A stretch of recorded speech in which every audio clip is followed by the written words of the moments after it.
Okay, so what is the first sentence? What is the topic of the second paragraph? The topic of the second paragraph is the gray clouds of Caesar. Okay, the gray clouds of seizure. So you already know that in your first paragraph, you're going to talk about the storm of a seizure or the seizure storm. In your, from a 5 sentence paragraph, in your third sentence, the middle ones, which is actually going to be your fourth. So the first sentence is going to be your introduction. You have that. The second sentence is going to go more into detail. So are the third and fourth sentence. On that fourth sentence, the one that precedes the last sentence, you understand what I'm saying to you? Yeah. So your first, no, do you or no, do you not? Okay. Every paragraph is going to have 5 sentences. The first and the last sentence are going to be your introductory sentence and your wrap-up sentence, respectively. So the first sentence will be your introduction sentence, just going to let people know what you're going to be talking about. That fifth sentence is going to just reiterate or give you a conclusion of everything you just said. So you have 3 sentences left, which are the 3 middle sentences. Sentence 2, sentence 3, and sentence 4. You understand what I'm saying to you? Okay. Sentence 2 goes right into detail of what you just introduced from sentence 1. Sentence 3 should piggyback what you said in sentence 2, but also lead you into sentence 4. And sentence 4, which is the sentence right before sentence 5, your last sentence of the paragraph, should basically give you an idea of what you're going to say in paragraph 2. Do you understand what I'm saying to you? Yes. For example, you have a paragraph where you're talking about the storm of a seizure. So a seizure is like a storm, right? We've already decided that in your first sentence, you're going to say something along the lines of a seizure, like a storm, is predictable, yet it can be aggressive and violent to all those involved, right? You understand so far? Yeah. All right. So the second sentence, like I said, can then be talking about how aggressive the symptoms of a seizure are.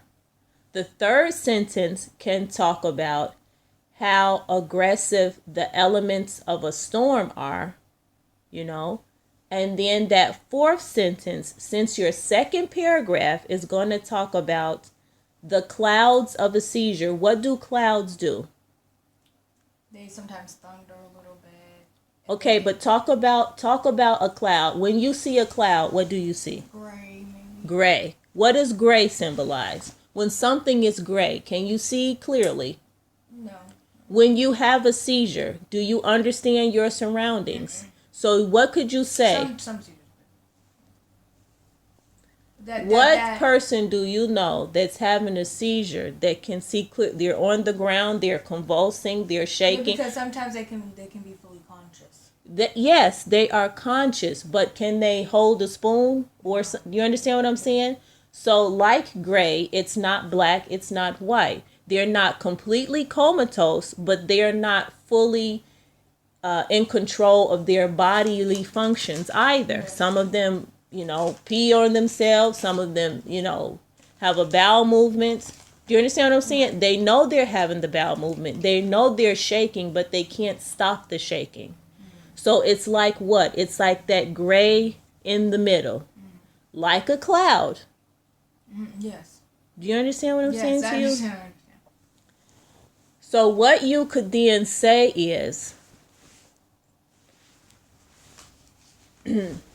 before the storm, you have the moments of gray. Yes. Before the seizure, you also have that moment of gray. Where you're kind of certain you're going to have, I'm talking about the person that's actually having the seizure. You're kind of certain that you're going to have a seizure, but you're not sure the intensity of the seizure. Yeah. For example, you could have a grand mal seizure, which is like the worst of the worst, Or it can be, not so bad. A little shaking, maybe. Maybe you don't pee on yourself, or maybe you don't have the bowel movements, you just pee. But someone's there, they rush you to the hospital, and you're all right. Okay? So in that going back to the first paragraph, in that fourth sentence, you could then allude to that, because for the fifth sentence is your conclusion. But you also need something to connect the first paragraph to the second paragraph. Yes. Do you understand what I'm saying to you? Yes. Don't just say yes if you don't understand. I understand. So give me an example of what the fourth sentence should say. In that first paragraph, you're talking about the storm of a seizure. Okay? So the fourth one will be how aggressive. No, the second and third sentences talked about how aggressive the storm is. That fourth sentence should... It actually happening. When it's actually... What is your second paragraph going to be about? Go look on your paper. The gray clouds of seizures. The gray clouds of seizures. Okay? You're still keeping with the storm thing. What does gray clouds mean to you? That you're still kind of... Back straight. That it's still...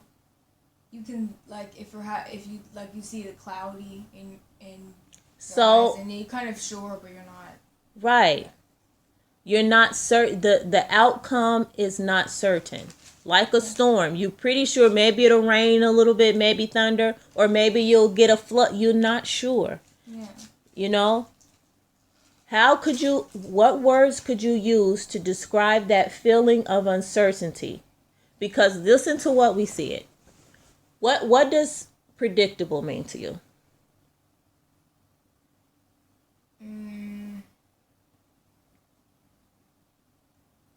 Understand maybe? I don't know. If I tell you that the symptoms are predictable, what does that mean?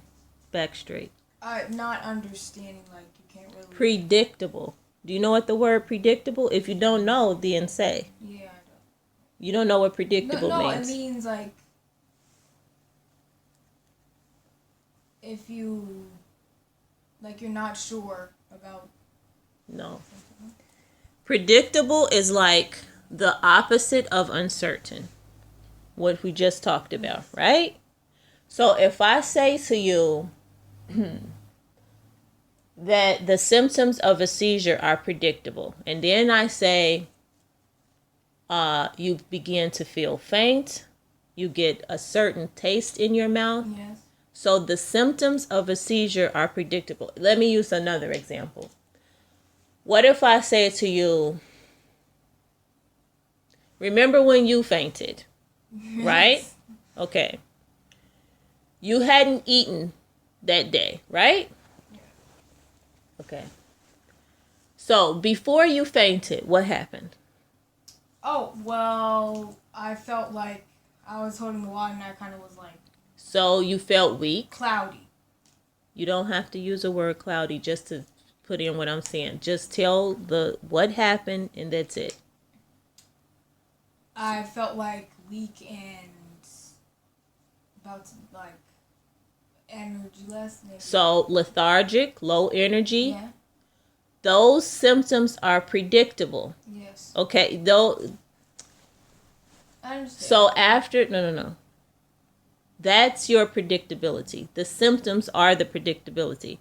For example, there was probably a 90% chance that you were going to faint.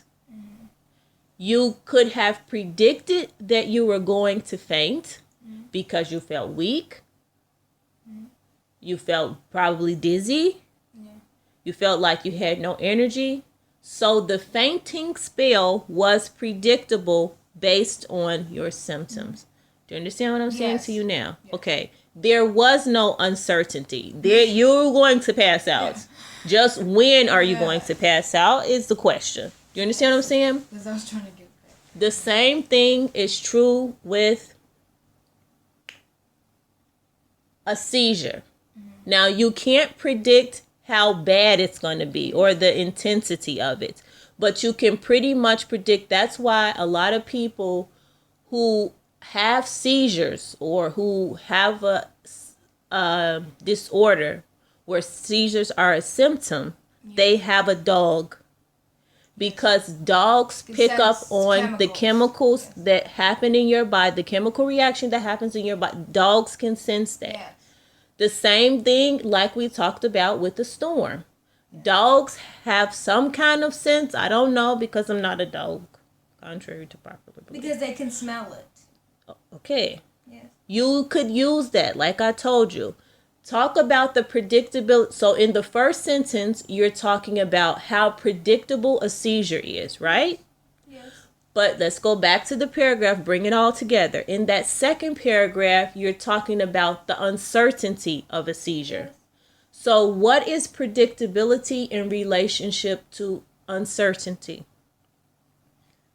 If you wanted to use predictability and uncertainty in the same sentence, what could you say about those two words? I know it's happening. Back straight. But I'm not sure if I'm going to pass out, or I don't know what it is. You have to use the word predictability and uncertainty. Hands off of face.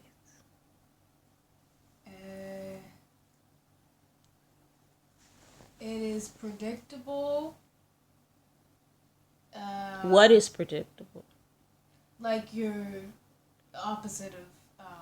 There you go. The opposite. Predictability is the opposite of uncertainty. Yes. So use it so make a sentence. You have predictability, you have uncertainty, you have opposite. Yes. Just put it together. Predictability is the opposite of uncertainty. Boom. You're making it more complicated than you have to be. So those are what your paragraphs are going to be about. Your first paragraph is going to talk about the predictability of a seizure, and you're going to use the storm to illustrate that. Mm-hmm. Your second paragraph is going to then talk about the uncertainty, the gray clouds of a seizure. Do you understand what I'm saying to you? So that, going back to what I initially asked you, that fourth sentence is very important. I will give you the first paragraph. And just an example. You don't have to use it. You can use it. It's your choice. Reword it. Do whatever. Okay. First sentence of first paragraph. Okay. The first paragraph is about the storm of a seizure and the predictability of it. Because whatever, it's coming. You predicted that it's coming. The storm, the seizure. It is coming, okay? But that second paragraph, you need to go more into the uncertainty of it and talk about how that's the danger of a seizure. Is that though it's predictable and you know something aggressive, something violent is going to happen, there's always that gray cloud of uncertainty that, okay, is it going to be a very intense one? Am I going to recuperate from this? How much brain damage am I going to suffer from? Yada, yada, yada. Do you understand what I'm saying to you? Okay, first paragraph, first sentence, the storm. A seizure, like a storm, is predictable, yet aggressive and violent to all those involved. Yes. The aggression of a storm causes its victims to lose their lives, homes, property. You can end it there. That's the second sentence. Third sentence. A seizure also is damaging to its victims. It can cause loss of brain function. It can cause loss of bodily function. And this in turn is a very aggressive what? Aggressive act upon the human body. Yes. Okay? However, and now we're into the fourth sentence. Mm-hmm. However, there are things that you can take to stop it. But we're talking about uncertainty. Yes. We're talking about the uncertainty. However, okay, there is that gray cloud of uncertainty that is not aggressive and is not predictable that occurs in both seizures and storms. Fifth sentence. In the next paragraph, we will discuss the uncertainty of seizures in contrast to the predictability of seizures that we discussed in this paragraph. Yeah. Do you see how that... Now, of course, you don't have to make it so snooty-dooty and frabba-flooty. You can just make it basic, okay? But that just gives you an idea of sentences. Now, you can go in there and edit the bleep, bleep, bleep out of what I just said. But that gives you a base. You know that first, like a blueprint for your next paragraphs. One sentence leads to the next sentence, leads to the next sentence. For example, the paragraph shouldn't be something like this. The storm of seizures. This is the title of your paragraph, okay? First sentence. A seizure like a storm is... a seizure like a storm is predictable, yet can be aggressive and violent. And then your next sentence is something like... dogs... No, because that kind of leads into that. The second sentence could be something like... shouldn't be like... there was a storm in 1997 that killed 92 people. The name of the storm was St. Arthur. That has nothing to do with anything. Do you understand what I'm saying? Now, if you want to talk about the storm of St. Arthur, that's fine. But it really doesn't make that paragraph cohesive. It really doesn't tell you about the predictability. It just gives you some historical facts. That's okay. Do you understand what I'm saying? If you're not sure, okay, my issue when I was writing before it is run-on sentences. But sometimes some issue for people is repeating themselves. But in actuality, in my opinion, that's not a bad thing, because you can always take a sentence out and reword it if it's not blending well into the previous sentence or the sentence that follows it. Mm-hmm. It's okay to repeat yourself. For example, like let's say the first sentence you say, a storm like a seizure is predictable yet aggressive and violent. The second sentence, sometimes you know that the seizure is coming. You basically just see it. You know, and predictable. That's the same thing. But you could always... It's not so bad. It's not such a big thing. But if the sentence have nothing to do with the first sentence or nothing to do with detailing what you said in the introduction, that's when it's not so great. Do you understand what I'm saying to you? Yeah. Are you bored? No. Okay. So now you know what... So you were taking notes while I was talking, right? No. Interesting. So... you need to write down those 5 sentences that I gave you.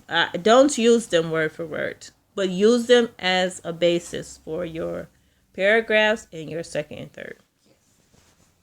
Mm-hmm. The end.